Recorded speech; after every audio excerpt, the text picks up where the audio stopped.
Mesdames et messieurs, bonsoir et bienvenue à votre émission Tout savoir sur l'immigration. Nous sommes contents d'être avec vous ce soir. Il fait très beau à Montréal, belle température. Nous sommes vraiment en été. Nous sommes contents de vous présenter ce soir cette émission Tout savoir sur l'immigration. Mon nom c'est François Jean-Denis, consultant canadien accrédité en immigration. À la mise en onde de Junie Limage et au micro de Michel Jean. Bonsoir. Bonsoir, maître François Jean-Denis, bonsoir Junie, bonsoir à vous tous et à vous toutes. Alors comme vous l'entendez si bien dire, nous sommes là, il fait très beau. Alors vous cherchez des réponses pour toutes vos questions concernant l'immigration. C'est le moment de ne pas vous faire déranger, restez calme, écoutez-nous avec beaucoup d'attention car vous avez avec vous le grand connaisseur en immigration. Et je profite pour vous dire, vous écoutez la seule émission Immigration au Canada, mur à mur immigration. Une émission qui ne parle pas de rien d'autre que de l'immigration. Alors si vous voulez tout savoir sur l'immigration, restez là. Alors on veut saluer comme d'habitude tous nos amis qui nous écoutent à Montréal, à Ottawa, à Toronto, à Halifax, un peu partout au Canada. Ceux qui nous écoutent aux États-Unis, vous êtes très très nombreux par les temps qui courent. Cette semaine, nous avons fait sortir une vidéo et si vous allez sur le site visionmaxservice.com, vous allez voir la vidéo qui parle de la situation des gens concernés par le TPS. Également, ceux qui sont aux États-Unis qui n'ont pas de statut, qui voudraient venir au Canada, alors on leur dit et on leur explique la façon dont ils doivent procéder pour venir au Canada. Alors, on sait que vous êtes vraiment bien branchés parce que on a fait plusieurs interventions sur certaines radios à Miami et en même temps à New York. On vous dit que oui, on sait que le programme du TPS, ça apparemment, ça tire à sa fin, mais cependant, on vous répète que c'est pas le moment de se précipiter de venir au Canada, c'est pas la solution dans l'immédiat. Mais on aura avec nous ce soir Madame Marlène Bastien, qui est présidente de la Fédération des femmes haïtiennes de Miami, qui est au cœur de ce mouvement-là, qui veut vraiment s'organiser pour permettre aux Haïtiens de rester. On a dit, on a redit, la solution des gens qui sont concernés par le TPS, cette solution-là est aux États-Unis et non pas au Canada. Alors, on va continuer à le répéter, on va continuer à se mobiliser avec tous ceux qui voudraient travailler là-dessus. Il y a les Honduriens, les Salvadoriens qui sont également touchés et qui veulent, comme on dit en espagnol, donner un braceau fraternel, c'est-à-dire travailler avec les Haïtiens pour trouver une solution aux États-Unis. Alors, la mobilisation va s'organiser et Marlène Bastien va nous parler. Et vraiment, on sait que ça vous préoccupe, mais on essaie de vous donner aussi une solution appropriée. C'est pas quelque chose que chaque personne essaie de venir. On a cette formule, chacun pour soi, Dieu pour tous. Ça ne va pas s'appliquer, ça ne va pas fonctionner si vous agissez de cette façon-là. À ceux qui également nous écoutent, en Amérique du Sud et au Brésil, les Haïtiens qui sont là, qui quittent ce continent, je dirais, ce pays, parce que la situation est très difficile. Cette semaine, vous allez avoir dans le journal Intexto un reportage sur la situation des Haïtiens au Brésil, les problèmes qu'ils ont vécus et leur situation au Canada maintenant, une fois qu'ils ont fait la demande d'asile. Et c'est sûr qu'on essaie de s'intéresser à tout ce qui se passe, par exemple, partout pour les Haïtiens. Ensuite, on veut saluer ceux qui sont en Haïti. On commence avec avec les Haïtiens dans le département du Sud, Radio Macaya, département du Sud-Est, Radio Télé Express, département du Plateau Central, on a les Radio Levé Campé. Ensuite, à Port-au-Prince, Radio Solidarité, on vous salue. On sait que également cette semaine ça a été très dur quand on a vu l'assassinat de ce médecin de 32 ans quand on entend d'autres nouvelles, des situations extrêmement difficiles, on a reçu beaucoup d'appels des professionnels qui nous disent qu'ils n'en peuvent plus, qu'ils veulent quitter. Oui, on comprend que c'est extrêmement difficile, mais cependant, on vous dit, vu la situation, est-ce que venir au Canada de n'importe quelle façon, est-ce que c'est la solution? Alors nous, on prend le temps d'analyser avec vous cette situation, de vous dire, voilà comment vous pouvez procéder. Alors, ce soir à l'émission, on a, comme d'habitude, une émission assez spéciale. On va parler de quelques nouvelles. On va faire un rappel des nouvelles les plus importantes. Ensuite, on aura vers 6h30, 6h40 l'intervention de Mme Marlène Bastien qui va nous parler de la situation. Quel est l'état des lieux pour les gens qui sont aux États-Unis? Où est-ce qu'on est rendu? Est-ce qu'il y a des contacts qui sont établis avec les autorités américaines? À quoi doit-on s'attendre? Madame Marlène Bastien va répondre à toutes ces questions. Et si vous avez des parents qui sont là-bas, vous voulez qu'ils écoutent effectivement à quel point on est rendu, parce qu'il y a une délégation qui s'en va en Haïti pour prendre des photos de certains milieux, de certaines zones, pour exposer au Congrès américain. Alors, il y a un travail qui se fait là-bas. Et c'est pourquoi on veut que les gens comprennent que pour le moment, le Canada n'est pas prêt à accueillir 60 000 Haïtiens, ça c'est clair. Alors si on ne cherche pas une solution de façon globale pour ces gens-là, si on essaie de faire venir quelques-uns, on ne va pas donner, par exemple, la résidence à quelques-uns. C'est pas comme ça que ça va se passer. N'oubliez pas, on a dit la semaine dernière, et pour les gens concernés par le programme de TPS, ils ont au moins 6 ans aux États-Unis. Au moins 6 ans, parce que c'était en 2011 qu'on a mis fin à ce programme-là. On a au moins 6 ans. Alors, quand quelqu'un vient ici au Canada et demande l'asile de n'importe quelle façon, ça ne fonctionnera pas. On va y revenir tantôt. Après ça, on va ouvrir les lignes. Si jamais vous avez des questions, des commentaires, vous pouvez à ce moment-là nous en faire part. Alors, on prend notre première pause à l'émission. Tout de suite après, on y revient pour la suite, c'est promis. Oui, frère Bob, les temps sont durs. Michel Studio de Beauté pense à ses clients. Pour vous, les belles créoles, lavage simple, $20. Permanente, $35. Et pour vous, messieurs, coupe pour enfants, $8. Adultes, $10. Lundi et mardi. Allez vite, car c'est pour un temps limité. 91 37 P9 au coin de la 46e. Téléphone 514-321-9415. Ou al fait affaire avec une compagnie de green gauche tête bobèche pour régler dossier immigration au Canada pour te faire économie bout de chandelle ou à venir plein on prend refus parce que dossier mal préparé, formulaire était mal rempli ou même qui te voulait ça me te parler. Tu vois, pour le même genre de dossier, Ti George WhatsApp, Fanny, Madame Joe Facebook et moi-même avions tous obtenu satisfaction pour avoir fait affaire avec Vision Max Service, cabinet spécialisé en immigration. Vous qui rêvez d'immigrer, d'étudier au Canada ou tout simplement de visiter le pays, Vision Max Service, vous comptez demander un super visa, venir investir ou vous établir en tant que travailleur qualifié. Vision Max Service, un label de qualité. Vision Max Service, c'est le travail de professionnels qui étudie, traite, suivent votre dossier. Il vous conseille, vous encadre, vous accompagne dans toutes vos démarches pour des résultats 100% excellents. 273 Lalu, coin Ruelle Vaillant, Port-au-Prince, téléphone 48 20 78 18 2209 76 82. Camarade sac passé, comment y est? Enfin, oui, et ou même. Mon cher, on se maintient. Je suis venu faire des recharges de minutes pour ici et pour Haïti. Tu connais déjà les numéros. C'est via Avem. Seulement à Unitransfert, oui.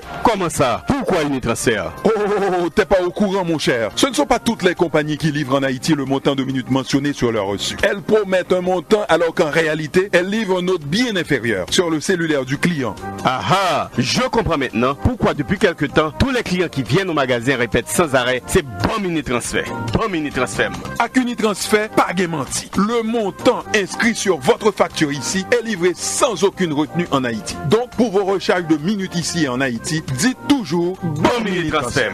De plus, Unitransfert reste le meilleur choix pour les transferts d'argent et de nourriture en Haïti. 514 852 86 48. De nos jours, émigrer au Canada n'est pas une chose facile. Les lois et règlements, les critères de sélection représentent une course à obstacles que seuls des experts peuvent franchir. Vous pensez immigration? Pensez Vision Max Service Immigration. Pour immigrer, travailler, étudier au Canada ou pour tout simplement visiter le pays, parrainer un conjoint, une conjointe, un parent, contactez Vision Max Service Immigration, où un consultant canadien accrédité en immigration, François-Jean Denis, étudiera et suivra votre dossier avec vous à chaque étape pour des résultats à la hauteur de vos attentes en immigration. Vision Max Service Immigration. 438-876-9398. 438-876-9398.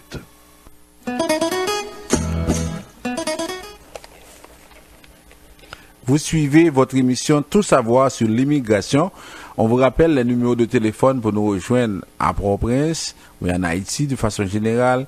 48 20 78 18, 48 20 78 18, 22 09 76 82. Notre bureau se trouve au 273 Lalu, coin Ruelle Vaillant. Et en même temps, vous pouvez nous contacter, par exemple, à partir de notre adresse, notre site web www.visionmaxservice.com. Vous allez tout savoir sur l'immigration. Nous avons un site assez élaboré et nous avons la dernière vidéo que vous pouvez aller voir et puis en même temps partager avec tous vos amis, tous ceux qui se trouvent aux États-Unis. Vous pouvez le faire, ça va être assez intéressant parce qu'il faut que les gens aient les bonnes informations et c'est ça. En même temps, on est sur WhatsApp, on est sur Messenger. Vous pouvez également envoyer des messages au 438-876-9398. Alors, on commence avec les nouvelles. Ici à Montréal, c'est 438-876-9398. On commence avec les nouvelles. D'abord, on apprend que le Sri Lankais, qui est présumé meurtrier, il doit quitter le Canada d'ici 2 semaines. On se rappelle le monsieur qui s'appelle Tana Balasangam, lui qui avait tué sa femme. Il avait été en prison pendant 56 mois et par la suite, avec l'arrêt Jordan, il a été libéré. Maintenant, la commission de l'immigration et du statut de réfugié avait fait arrêter, par exemple, alors sur les ordres de l'agence des services frontaliers, il a été arrêté à nouveau et on devait procéder à son renvoi. Mais étant donné que lui avait fait une demande d'asile, il avait demandé la protection du Canada et cette demande-là lui a été accordée. Maintenant, une fois qu'il est en situation, il a été condamné, pas condamné, mais il a été en prison, il a commis un meurtre. Dans la loi canadienne, c'est vraiment une peine d'au moins de 10 ans. À ce moment-là, lui, il allait perdre son statut de résident permanent de toute façon. Alors la commission, au niveau de la section de l'immigration, l'avait convoqué pour voir ce qu'on peut faire parce que on ne pourrait pas laisser quelqu'un qui est présumé meurtrier parce que son procès n'a pas eu lieu. On ne pouvait pas le laisser dans la nature comme ça.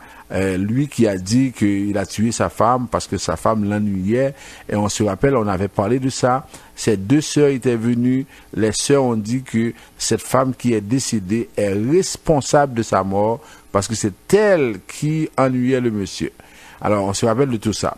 Alors maintenant, on apprend que ce monsieur-là va quitter le pays dans 2 semaines parce que, premièrement, il a accepté de renoncer à la protection du statut de réfugié qui lui avait été donné et il est devenu maintenant ressortissant étranger. Une fois qu'il a renoncé à la protection du Canada et qu'il a dit à la commission qu'il ne craint plus pour sa vie au Sri Lanka, à ce moment-là, maintenant, il est devenu ressortissant étranger et il a renoncé à son appel de l'ordre de déportation et avec ça maintenant, on est prêt dans 2 semaines, d'après ce qui a été dit au ministère de l'immigration, dans 2 semaines, on va, par exemple, le renvoyer dans son pays. Maintenant, il reste à l'agence des services frontaliers de déterminer s'il sera escorté ou non. On escorte quelqu'un, quand on déporte quelqu'un vers son pays, on va l'escorter si on estime que cette personne-là est un élément dangereux. Cette personne-là, par exemple, peut causer des problèmes pendant l'avion. Si cette personne-là a commis des crimes, par exemple au Canada, on peut l'escorter. Et quand on va l'escorter, ça veut dire que s'il y a 2 agents, on va calculer le prix Par exemple, on va calculer par exemple les montants des billets pour les 2 agents, pour lui.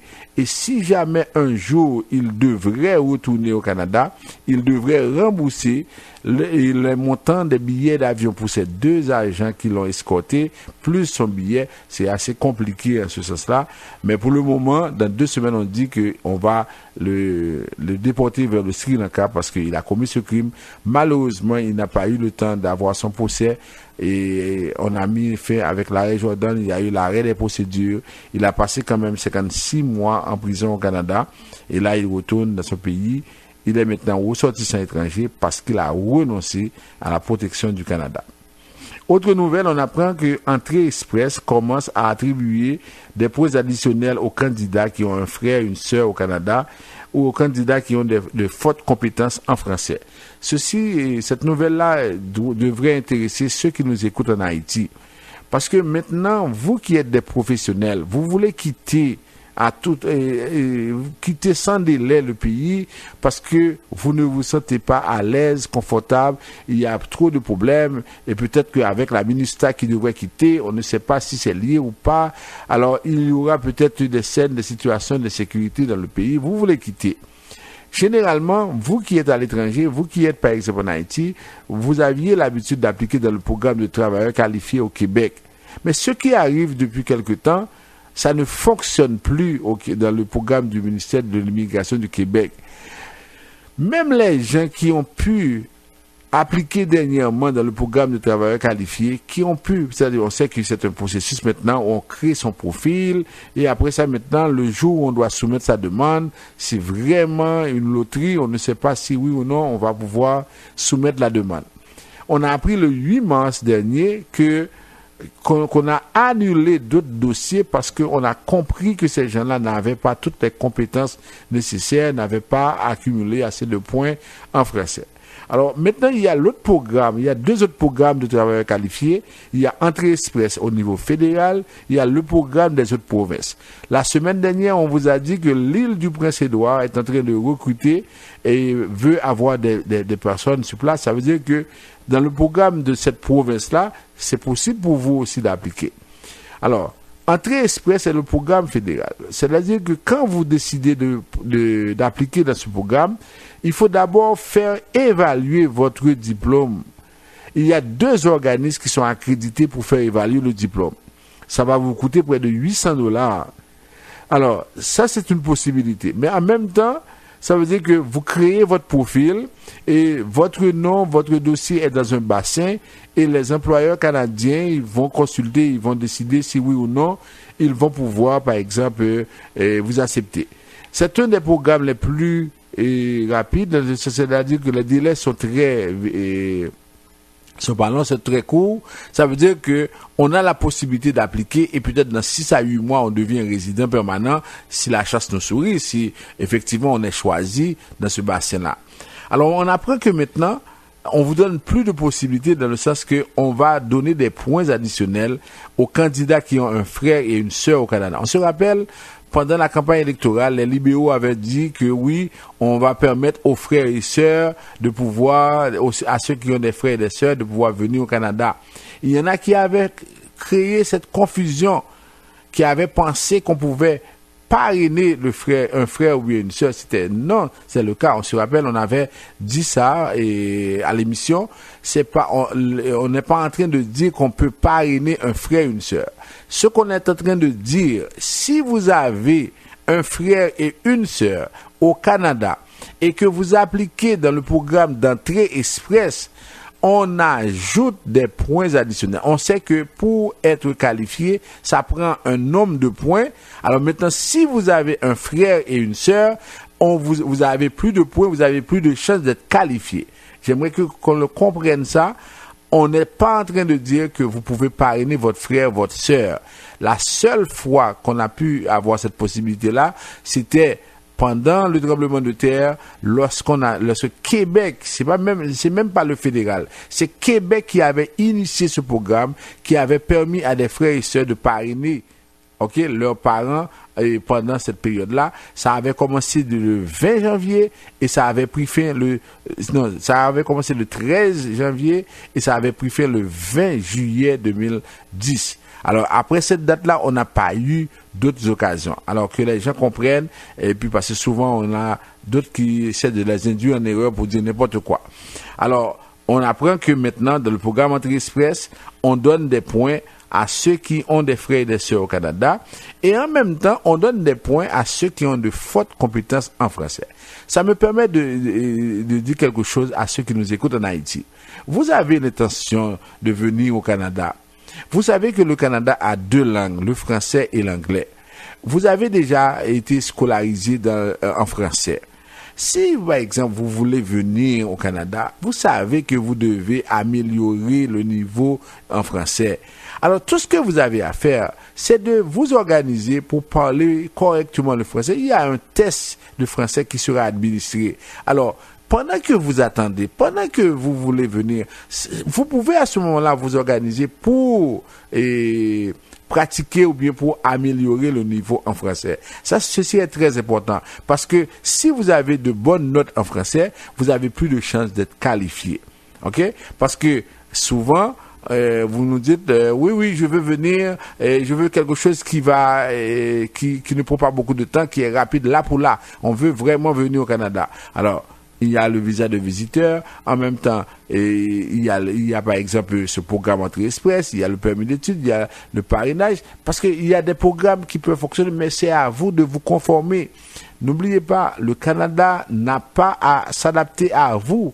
C'est vous qui devez vous adapter au programme au Canada, sinon vous passez à côté. Autre nouvelle, on apprend que au niveau des réfugiés, il y a Mme Kelly Clemens qui est, par exemple, responsable du programme qui est la haute commissaire adjointe de l'Agence des Nations Unies pour les réfugiés, qui était à Ottawa cette semaine, et qui dit que le climat politique d'aujourd'hui dans le monde requiert une nouvelle façon de penser et de dialoguer quant à la protection des réfugiés. Alors, il dit que le Canada devrait augmenter le nombre de réfugiés qu'il accueillera et devrait jouer un rôle de premier plan afin de refaçonner l'approche mondiale en ce qui a trait à la relocalisation des populations déplacées. Parce que déjà en 2014, on parlait de plus de 10 millions de personnes déplacées. Les conflits qui sont créés, par exemple en Syrie, en Libye, en Irak, en Afghanistan et en Côte d'Ivoire, partout dans le monde, on est allé allumer le feu. Et puis après, on laisse les gens dans le brasier, on ne fait rien. Pourquoi il y a autant de personnes déplacées? C'est parce que l'Occident, parce que ces puissances sont allées allumer le feu dans leur pays, et après ça maintenant, on a laissé tomber, on a tous ces gens-là qui sont déplacés. Avant, la Libye fonctionnait très bien, même si Kadhafi était un dictateur, mais la Libye fonctionnait bien, et la Syrie fonctionnait bien, mais même on peut dire l'Irak fonctionnait bien. Alors, on a été faire des guerres dans ces pays, et ce qui s'est passé, maintenant, la population est aux abois, parce que même si Kadhafi était un dictateur, mais les gens avaient un niveau de vie. Aujourd'hui que Kadhafi n'est plus là, qu'est-ce qu'on offre à ces gens-là? Rien. Et Saddam Hussein était un dictateur, mais ça veut dire que qu'est-ce qui s'est passé? Saddam Hussein aussi a pu contrôler ce peuple-là. C'est sûr qu'il devait y avoir amélioration, mais lorsqu'on va depuis quelques années que le pays est à feu et à sang, et est-ce que la situation des Irakiens a été améliorée? Non. Alors voilà la situation, et la haute commissaire adjointe dit il faut repenser l'approche mondiale, et aujourd'hui on a autant de personnes déplacées, il faut faire quelque chose à ce moment-là.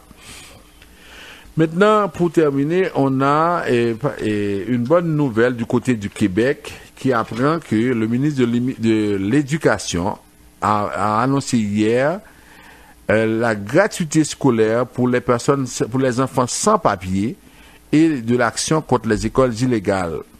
Le ministre de l'Éducation du Québec, M. Sébastien Proulx, a déposé un projet de loi qui prévoit la gratuité scolaire pour les enfants sans papier.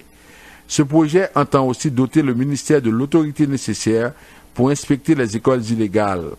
Il propose un meilleur encadrement pour l'école à la maison.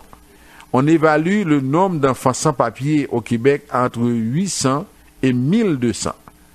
Alors, c'est dans l'état actuel des choses, ces enfants peuvent s'inscrire à l'école, mais ils n'ont pas les mêmes droits que les autres écoliers, dit M. Sébastien Proulx. Les commissions scolaires ne reçoivent aucune aide financière du gouvernement pour ces enfants. Alors, le projet de loi entend donner des moyens importants pour repérer les enfants entre 6 et 16 ans qui ne sont pas inscrits à l'école tel que la loi le requiert. Et on dit que actuellement, le ministère a connaissance des enfants le jour où ils ont un code permanent. Le dit code permanent est donné quand l'enfant est inscrit à l'école. Il dit il ne peut pas y avoir de réussite pour tous si tous ne fréquentent pas l'école. Il n'y a pas de réussite pour tous si tous ne fréquentent pas l'école, a dit M. Sébastien Pou, qui est ministre de l'Éducation au Québec. Alors c'est clair, c'est important, parce qu'on ne peut pas dire dans un pays comme le Canada, un pays aussi puissant et aussi riche, qu'il y ait des enfants entre 6 et 16 ans qui ne vont pas à l'école parce que leurs parents n'ont pas de statut. Ça, c'est vraiment quelque chose d'abominable. Et même les États-Unis font mieux, parce que quelqu'un qui est aux États-Unis, même si ses parents n'ont pas de papier, c'est-à-dire cet enfant-là, effectivement, a les moyens de pouvoir aller à l'école. On va prendre une toute petite pause. Après ça, on va faire le rappel. Et par la suite, on va appeler Madame Bastien qui va nous parler de Miami. Ou al fait affaire avec une compagnie de grande gauche tête bobèche pour régler le dossier immigration au Canada pour te faire économie bout de chandelle ou à venir plein on prend refus parce que dossier mal préparé, formulaire t'es mal rempli ou même qui te voulait ça me t'es parlé. Tu vois, pour le même genre de dossier, Ti George WhatsApp, Fanny, Madame Joe Facebook et moi-même avions tous obtenu satisfaction pour avoir fait affaire avec Vision Max Service, cabinet spécialisé en immigration. Vous qui rêvez d'immigrer, d'étudier au Canada ou tout simplement de visiter le pays, Vision Max Service. Vous comptez demander un super visa, venir investir ou vous établir en tant que travailleur qualifié. Vision Max Service, un label de qualité. Vision Max Service, c'est le travail de professionnels qui étudie, traite, suivent votre dossier. Il vous conseille, vous encadre, vous accompagne dans toutes vos démarches pour des résultats 100% excellents. 273 Lalu, coin Ruelle Vaillant, Port-au-Prince, téléphone 48 20 78 18, 22 09 76 82.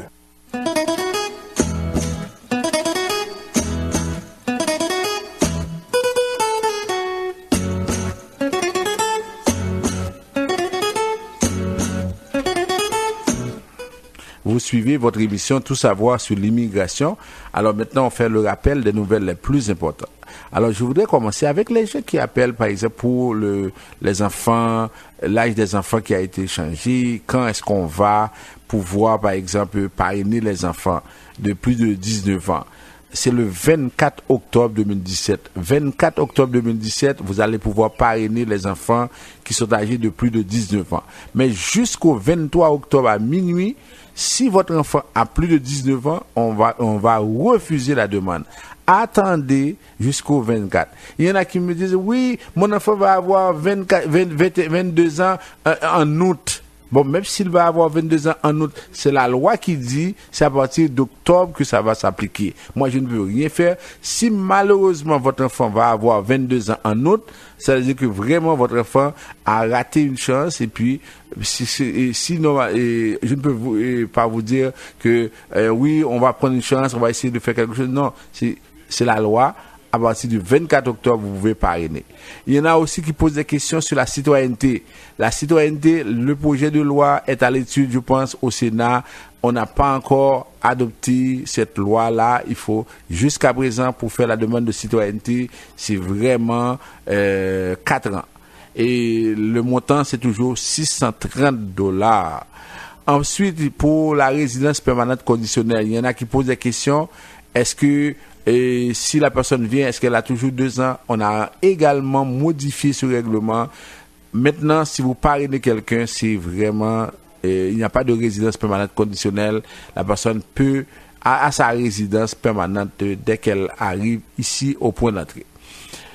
Les visas de visiteurs. Là, maintenant, à quelques jours de la fête du Canada, le 1er juillet, c'est sûr que si quelqu'un dit qu'il veut venir avant le 1er juillet, c'est pas possible parce que les demandes de visa, c'est 4 à 6 semaines. Alors, tout ce qu'on vous dit, pendant cette période-là, parce que le Canada fête le 150e anniversaire pendant toute l'année 2017, alors, des consignes ont été passées au bureau des visas pour permettre à plus de gens de venir ici au Canada pour célébrer avec tous les Canadiens, c'est-à-dire cette année de réjouissance. En même temps, c'est aussi le 375e anniversaire de la ville de Montréal. Alors, on vous dit, si vous avez des parents, surtout des parents à 60 ans, 70 ans, des parents qui voudraient passer du temps de qualité avec vous, c'est le moment idéal de faire des demandes de visa. Alors profitez pour faire ces demandes-là, parce que en juillet, la plupart des agents vont être en vacances et puis ça va prendre plus de temps. Alors organisez-vous pour essayer de faire votre demande. Et nous, à Vision Max Service, tout ce qu'on fait, on évalue avec vous la situation, et si ça ne fonctionne pas, si par exemple on voit que ça ne va pas fonctionner, on va vous dire très clairement que vous ne pouvez pas, ou bien que vous ne devriez pas faire cette demande-là. C'est pas nous qui donnons les visas, mais cependant, à partir des informations que vous nous donnez, nous sommes capables de vous dire si oui ou non ça peut fonctionner. Alors c'est pourquoi vous faites affaire avec nous. Nous, on est là, on ne veut pas essayer de prendre une chance, mais on vous dit les choses très clairement, on vous donne l'heure juste. Pour les permis d'études, pour ceux qui veulent, par exemple, venir étudier au Canada, alors ici, vous êtes ici, vous avez des parents, vous envoyez souvent de l'argent, vous voyez que la situation ne s'améliore pas. Chaque mois, c'est toujours la même chose. Envoyez-moi. Vous voulez mettre un frein à ces choses-là. Alors vous dites que je vais aider peut-être une nièce, je vais aider une cousine, je vais aider quelqu'un, et à ce moment-là, ça me permettra de pouvoir vraiment aider la personne correctement. Alors, on est là pour vous aider. On est en contact avec beaucoup d'écoles qui offrent beaucoup de formations. Vous voulez avoir les informations, on va vous aider à ce niveau-là. Maintenant, pour les cadres de résidence permanente, il y a beaucoup de gens qui voyagent, qui veulent voyager, mais malheureusement, ces gens-là, ils n'ont pas, par exemple, le cadre de résidence a expiré. Alors, ça prend au moins 21 jours si vous faites la demande en urgence. Et pour faire la demande en urgence, il faut avoir déjà votre billet d'avion, votre billet d'autobus, pour démontrer que vous avez besoin de votre carte. Alors, si vous faites les choses au dernier moment, c'est sûr que vous allez avoir des problèmes. Et si vous êtes à l'étranger, vous n'avez pas votre carte, pour faire la demande de titre de voyage, ça prend au moins 30 jours. Vous êtes bloqué, vous perdez votre billet, vous allez perdre des jours de votre travail. Alors pourquoi on est toujours obligé de fonctionner au dernier moment? Il faut changer cette mentalité. Ça ne donne absolument rien. Quand vous devez voyager, planifier. Combien de fois on voit des gens qui veulent voyager, et puis le jour du voyage, ils nous disent « Oh, mon passeport était expiré, je ne savais pas ». Mais comment pouvez-vous prendre la décision de voyager sans même consulter, sans même aller voir si vous avez un passeport valide? C'est quoi cette histoire finalement?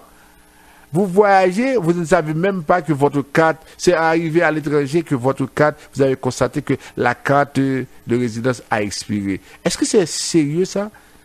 Et vous avez par exemple une semaine de vacances, 2 semaines de vacances, vous allez être bloqué à l'étranger pendant 30 jours au moins pour faire la demande de titre de voyage. Pourquoi? À cause de votre négligence. Maintenant, pour les questions de résidence permanente, au niveau de travailleurs qualifiés, on a parlé de l'entrée express. Pour Québec, pour ceux qui nous appellent pour savoir quand est-ce que Québec va donner une date pour faire l'application, on ne sait pas. Ça dépend de Québec, c'est Québec qui décide. Ensuite, pour Entrée Express ou bien pour les programmes de province, notamment Île du Prince-Édouard, tout ce qu'on peut vous dire, c'est que vous voulez savoir si c'est correct, et tout ce qu'on vous dit, on va vous aider avec ça. On nous fait signe que Mme Bastien est déjà là, mais on lui dit de nous attendre pendant quelques minutes, on finit. Ensuite, on a par exemple au niveau du parrainage de parents, pour ceux qui veulent parrainer leurs parents, et leur conjoint, par exemple, conjointe, on vous dit c'est important de venir nous voir pour qu'on puisse vous aider à préparer le dossier correctement. Pour le parrainage de votre père, de votre mère, c'est sûr que pour le moment, c'est que vous ne pouvez pas, il faut attendre le mois de janvier 2018. Pour les demandes d'asile, étant donné que Mme Bastien est déjà avec nous, on va laisser cette partie-là parce que pour ceux qui sont ici au Canada, qui voudraient parrainer, qui voudraient faire des demandes d'asile, on vous dit de faire attention, parce qu'actuellement, c'est comme si ça devient la mode.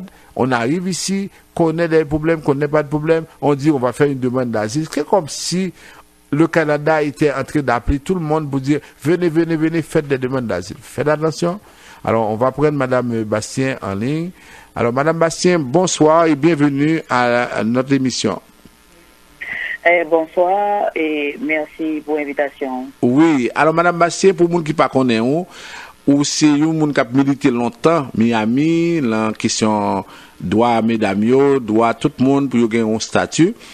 Alors, on connaît depuis 22 mai, situation nouvelle là, ils ont décidé que ils ont renouvelé TPS là pour 6 mois seulement. Alors, première question, Mapmando, après nouvelle ça, qui ça nous fait dans Miami ou bien aux États-Unis, qui organisation met des sous pied, qui pourrait nous arriver, comment ça y est exactement?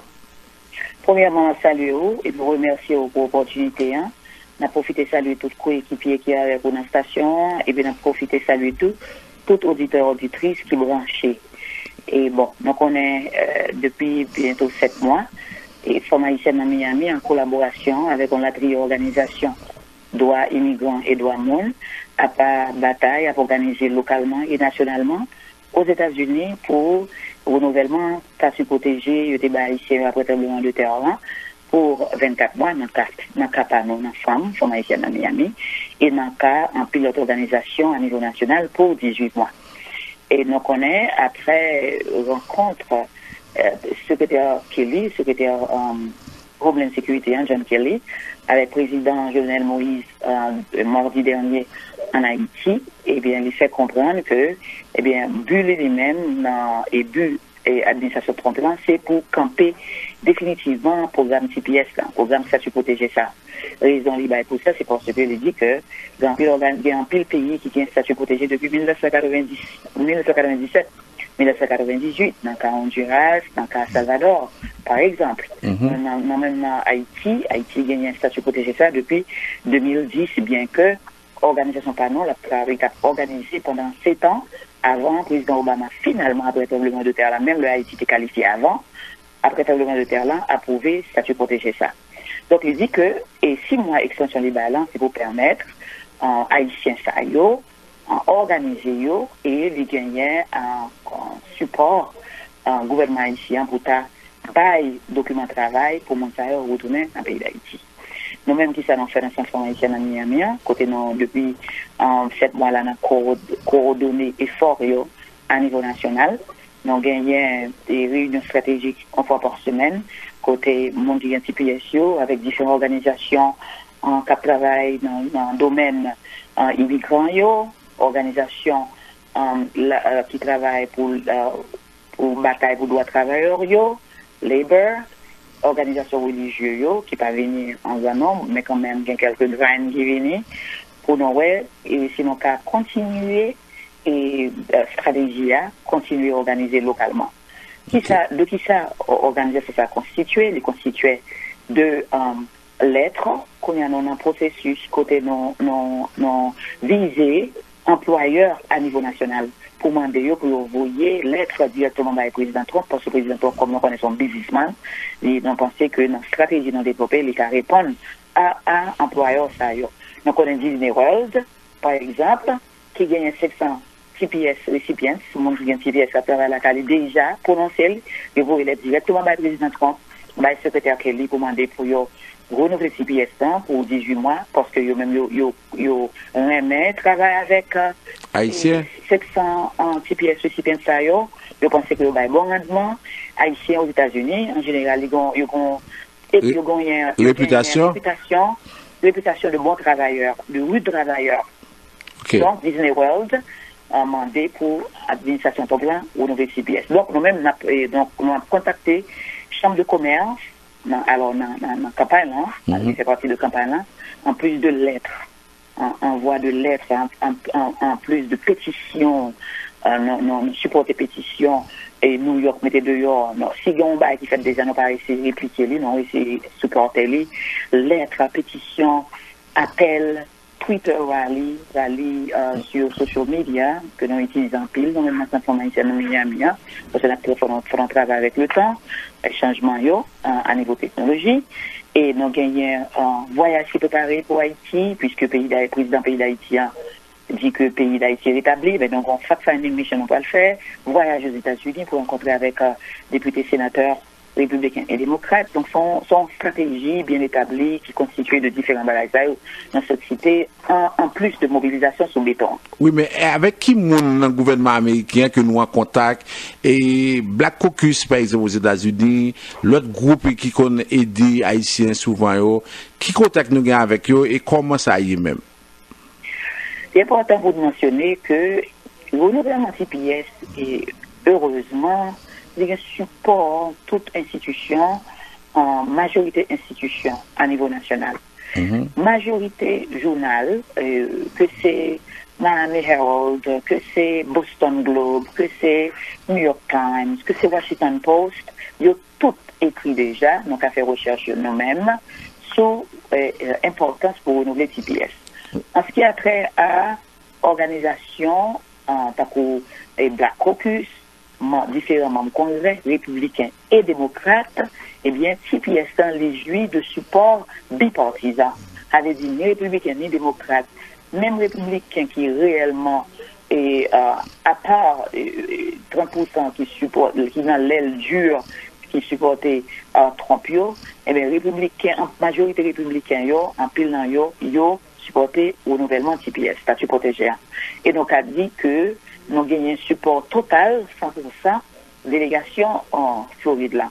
Nous avons un support tout, différents membres Sénat et membres Congrès, et à niveau national, ils ont écrit lettre déjà, nous avons fait recherche, ou bien nous avons allé dans femme.org, www.fanm.org, et nous avons tapé sur advocacy, nous avons qui quantité support, et statut protégé ça, TPS pour Haïtiens, gagnant. Donc, bien support, NWCP, Black Caucus, toute organisation, toute institution, déjà voyé lettre de support, républicains et démocrates, dans la Chambre basse et dans la Chambre Sénat, ils voyé support déjà, mais non même, dans la forme haïtienne, dans Miami, on dit que le temps pour nous passer de voyer lettres et pour nous passer à faire appel directement à président Trump, pour demander pour renouvellement, même dans le cas pour 24 mois, dans le cas l'autre pour 18 mois, et en plus, nous-mêmes, et c'est raison pour voyage Washington, pour rencontrer avec les républicains et démocrates, pour si on peut considérer une solution permanente pour haïtien national national haïtien et bien qu'à vivre dans le pays en moyenne 7 ans et demi à 18 ans. Et qui ça nous fait jusqu'à présent? Moi, je m'attendais, moi, que je ne connais pas, mais en termes de situation, comme si prend béton pour nous faire entendre parler de nous, alors ça veut dire que qui ça qui fait dans ce sens-là? Est-ce que il y a un mot d'ordre qui est lancé pour nous à manifester devant le Congrès, devant notre côté? Est-ce que ça est prévu ou bien pour que ça ne va pas faire ça? Bon, dans toute bataille, il y a une stratégie différente. La première phase de bataille, là, il n'est pas recommandé pour monter sous béton. Parce que normalement, en haïtienne, dans Miami, nous pas bataille in silos, comme si en isolement, pas vrai? Nous avons bataille en coordination avec l'organisation de droits monde et en coordination avec l'organisation qui bataille pour droits immigrants, ceci depuis des années. Mais nous travaillons tout avec une équipe légale et une meilleure qui gagne là-dedans, meilleur avocat immigration et aux États-Unis et une c'est Ira Kurzban, Steve Forrester. Pour les gens qui habitent aux États-Unis, ils connaissent ça très très bien. Chez la Neville, ils sont deux experts en immigration. Les affaires ont été jugées dans la première phase de bataille pour ne pas monter sous béton, bien que nous avons cette expertise, non, monter sous béton, parce que en fait, historiquement, pas gagné aucune bataille, non gagné aux États-Unis, aucun changement de loi aux États-Unis qui a été offert dans son plateau d'argent. Oui. Tout ça nous joignent en tant que gain, et c'est une bataille sous béton en coordination avec Voyage Washington que l'on fait et nous réellement développé une expertise au cours des ans. Alors, dans la première phase de bataille, il était suggéré que, alors, il était avisé, il était conseillé, nous, pour ne pas monter sous béton. Pourquoi ça? Parce que nous-mêmes, qui avons au Canada, et nous connaissons suivre la politique États-Unis très près, on travaille avec un monde, nous avons un président qui pas même avec l'autre chose. Son l'autre, un monde, son l'autre caractère, l'autre tempérament, ils sont dans nos milieux différents, son monde qui fait avec un cuillère d'argent en bouche li, il va comme le malheureux, ils ont série de, ou pas prédire comment le bras agit, donc on est obligé d'agir avec précaution. Okay. En première étape là, il n'est pas trop recommandé pour bataille. On va réaliser que premier gros manifestation ont été fait devant le bureau immigration à Miami, puisque c'est toujours lancé appel pour d'autres batailles ça yo. C'est après que le secrétaire Kelly a dit que la seulement renouvelée, premièrement, pour le dit que le pas renouvelé, et si la renouvelée, c'est seulement pour 6 mois. C'est le Sahara, l'œil fait ça, et puis l'œil met des mots d'ordre dehors pour font études pour qu'on ait est-ce que les Haïtiens qui ont un statut protégé, ils commettent crime, ou bien est-ce que ils prennent service public, ils prennent aide publique, ils reçoivent aide publique, et bien le Sahara, les advisors legal nous disent, eh bien, it is time to hit the street. So, when we heard that, immédiatement, nous avons organisé une manifestation devant le bureau immigration. Donc, c'est le 2 en mai, right? Oui. Et donc, gagné l'autre gros levé campé qui a planifié autour du 22 juillet, qui c'est date qui était supposée expirer. Si, à cause de bataille, non, de travail, non, eh bien, il ne va pas renouveler. Donc, le 22, nous avons une date fixe, c'est pas sûr que c'est 22 juillet, mais, comme on dit, m'a répété, nous avons gagné une réunion de planification, de stratégie, une fois par semaine, et parce que nous même, nous croyons en bataille, nous croyons en stratégie, nous croyons en planification, et chaque semaine, nous rencontrons avec organisation pour développer une stratégie, et déjà, nous citer et partager avec auditeurs auditrices quelques éléments stratégiques. Oui. Alors, Madame Bastien, pour nous finir, parce que le a couru, qui ça ou attendre, qui ça ou t'a souhaité que la communauté qui est Montréal là, et puis il y a des gens qui ont en Haïti là, tout, il y a 4 radios qui ont diffusé ça dans le dia là. Alors, qui sont à souhaiter les gens qui en Haïti, les gens qui Montréal, qui sont à souhaiter yo fait, et qui sont à dire les gens qui ont couru venir au Canada, qui sont à capable comme conseil pour le moment. Bon, premièrement, on connaît un TPS là, il y a Haïti, c'est Haïti, il y a TPS là. Pour aux sortissants qui étaient rentrés après le tremblement de terre là, il y a possibilité pour le travail, occuper famille ici, et on dit déjà, et l'a répété parce que c'est important, famille dans le pays, aux États-Unis, donc pour en moyenne, c'est 7 ans et demi à 18 ans. Donc, on a un infirmier qui gagne un petit peu, il y a 2 petits mondes qui fait aux États-Unis, premier gagne 18 ans, et parce qu'elle gagne 18 ans dans le pays. Donc, il y a des gens qui gagnent 18 ans, et puis, c'est sûr, c'est possible que il y ait des gens qui gagnent plus que 18 ans. Hein. Oui. Jusqu'à présent, nous avons une plateforme haïtienne à Miami, qui loge dans Haïti, nous allons recevoir des gens qui gagnent TPS qui gagnent plus que 18 ans. Donc, ça fait qu'on dit que c'est un et demi à 18 ans. Donc, on a ces pays d'Haïti, au bail, statut protégé, etc. Les Haïti lui-même, ils ont un rôle important pour le jouer. Et voilà-t-il pas que le gouvernement haïtien a bail message très confus. Et secrétaire qui dit, décision prend pour renouveler seulement pour 6 mois pour les Haïtiens qui ont un statut protégé autant pour organiser le retour dans le pays d'Haïti, son décision est en collaboration avec le gouvernement haïtien. Mais cependant, le gouvernement haïtien, la personne de l'ambassadeur Alcidor, qui représente Haïti, le pays d'Haïti, Washington, il dit que c'est pas vrai parce que eux-mêmes, ils fait et plaidoyer pour statut protégé, renouveler pour 18 mois. Donc, bonne confusion là. Deuxième, donc, on avait dit, les gens qui sont en Haïti, au sorti, et Haïtiens qui sont en Haïti, compatriotes haïtiens, ils ont joué un rôle, ils ont mis pression sur le gouvernement haïtien, parce que, over and over again, par contre, qui expérience même au Canada, mais nous-mêmes aux États-Unis, dans la diaspora, les États-Unis qui voyaient en moyenne $2 milliards vers Haïti pour supporter les familles en Haïti par année, un gouvernement, en Guétanas, utiliser nous comme on va salaire. Oui. Elle dit que leurs besoins nous, appelle-moi, envoie-moi, mais leurs besoins historiquement, moi-même qui suis béton depuis 1981, pas jamais là pour nous. Alors, Haïtien en Haïti, cette question sur le gouvernement ça, pour envoyer on est directement là, by Trump, pour demander les renouveler même ça, le gouvernement hondurien fait, parce que les 86 000 honduriens qui $, en janvier, 476 000 salvadoriens, si pièces à bout en mars 2018, et Nicaraguayen en 2019. Alors, le président hondurien déjà fait appel directement à Trump, afin de considérer pour les 86 000 Honduriens, Honduras pas gagner sa pièce parce que nous pas gagner infrastructure pour nous recevoir Honduriens, 86 000 Honduriens. Et leur comparer Honduras et Haïti, économie de pays sérieux, Honduras beaucoup plus avancée. Alors pour qu'il s'appelle président hondurien qui a envoyé pour une requête directe de président Trump, alors que le président haïtien n'a pas fait ça. C'est une. Alors, haïtien, compatriotes haïtiens en Haïti, ils ont un rôle pour jouer. Ils ont joué un rôle directement dans la campagne en tout, en appelant Maison Blanche là, 202 456 11 11 directement. Ils ont fait parce qu'ils ont WhatsApp, ils ont participé 5 ans pour le faire. Ils ont participé dans Twitter Rally, ils ont posté sur Facebook. Donc, ils ont fait une campagne globale pour renouvellement TPS. Maintenant, Canadiens, qui ça nous a fait, Haïtiens Canadiens, et qui ça nous a fait, Canadiens eux-mêmes, qui ça nous a fait, et bon, nous avons participé dans la campagne qu'a fait. Nous avons fait Twitter Rally, nous avons participé, si nous avons venu dans un gros levé campé que nous avons essayé de mettre des milliers de monde dehors et en juillet, pareil.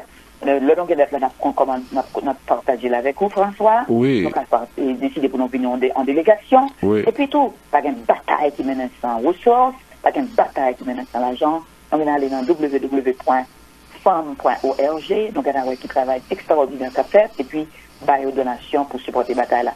Ils ont fait beaucoup à l'Haïti pour aller faire une évaluation de terrain, une évaluation qui est nécessaire pour aller dans la frontière, là, pour 67 000 Dominicains noirs qui vivent dans des conditions en plus mal passées bêtes, pour montrer si le gouvernement ici en pas de cas, joindre logement, travail, soins médicaux, l'école pour 65 000 Dominicains qui là depuis 3 ans, comment le café dit, il va recevoir, absorber 58 000 Haïtiens avec en plus 100 à 50 000 Haïtiens américains qui bénéficient de l'école publique d'abord ici et puis qui gagnent aide dans l'État américain d'abord ici. C'est ça.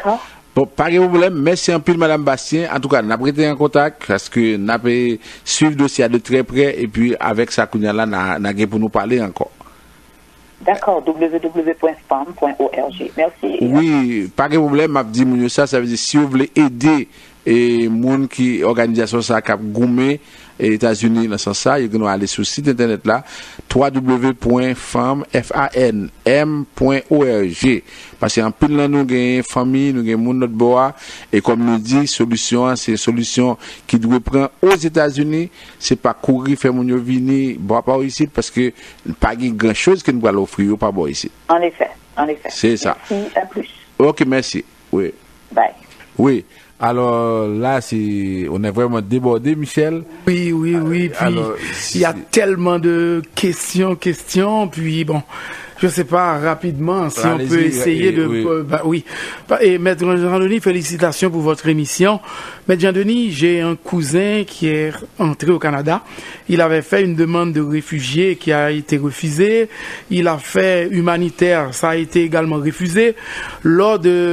Quand on avait demandé aux gens qui ont été refusés pour des demandes humanitaires de remplir des papiers, il l'a fait également, il a été refusé. Là, il vient de recevoir une lettre, on lui demande de se présenter le mardi 13 à Jean Frontalière, le 13. Alors, et selon votre expérience, qu'est-ce qui va arriver avec lui? Est-ce qu'on va le déporter?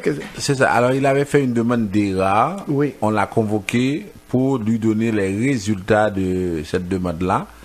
Alors, ça veut dire que maintenant, une fois arrivé là-bas, si sa demande est négative, l'agent des services frontaliers va prendre avec lui une date pour quitter.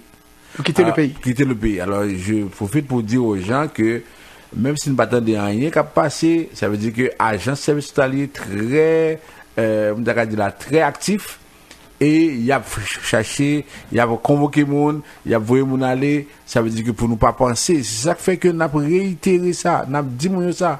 Parce que il y a des gens qui pensaient que nous-mêmes, c'est comme si nous pas sensibles à problème monde TPS aux États-Unis, comme si l'on a dit pas venir.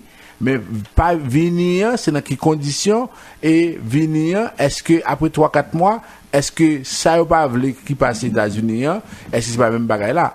Et il y a une qui fait remarquer sur maintenant, il y a un pile là ici ça qui vient pour faire demande d'asile qui dit pas tourner à Haïti. Il y a un pile qui est à Haïti pendant que le TPS là. Alors ça veut dire que yo était à Haïti pendant que le TPS là, qu'on n'est pas à Haïti parce que bandit a cherché. Bon. Alors, ouais, ça veut dire que là, c'est vraiment tête chargée. Alors, oui, l'autre question. D'accord, une autre question, Maître Jean-Denis. Je viens d'appliquer pour ma citoyenneté en avril. Mais ma carte de résidence sera périmée en octobre prochain. Est-ce que je dois quand même renouveler ma carte de citoyenneté, ma carte de résidence? Mais de toute façon, la personne, si elle voyage, elle doit avoir une carte de résidence valide. Même si, par exemple, elle voyage, prenons l'exemple, elle voyage le 5 juillet, elle revient au Canada le 15 juillet, si sa carte va expirer le 15 juillet ou bien le 16 juillet, elle peut revenir sans problème. Alors, elle doit voyager avec une carte valide. Mais Jean-Denis, dans le cas de la rentrée express, là maintenant nous sommes 2 sœurs. Est-ce qu'on peut faire une demande pour notre frère? Non. Entrée express, c'est pas une demande pour frères et sœurs là. Entrée express, c'est un programme de travailleurs qualifiés. Travailleurs qualifiés, c'est la personne qui doit avoir ses diplômes, qui doit faire évaluer ses diplômes et qui doit, par exemple, remplir le profil pour déterminer si oui ou non elle répond aux critères.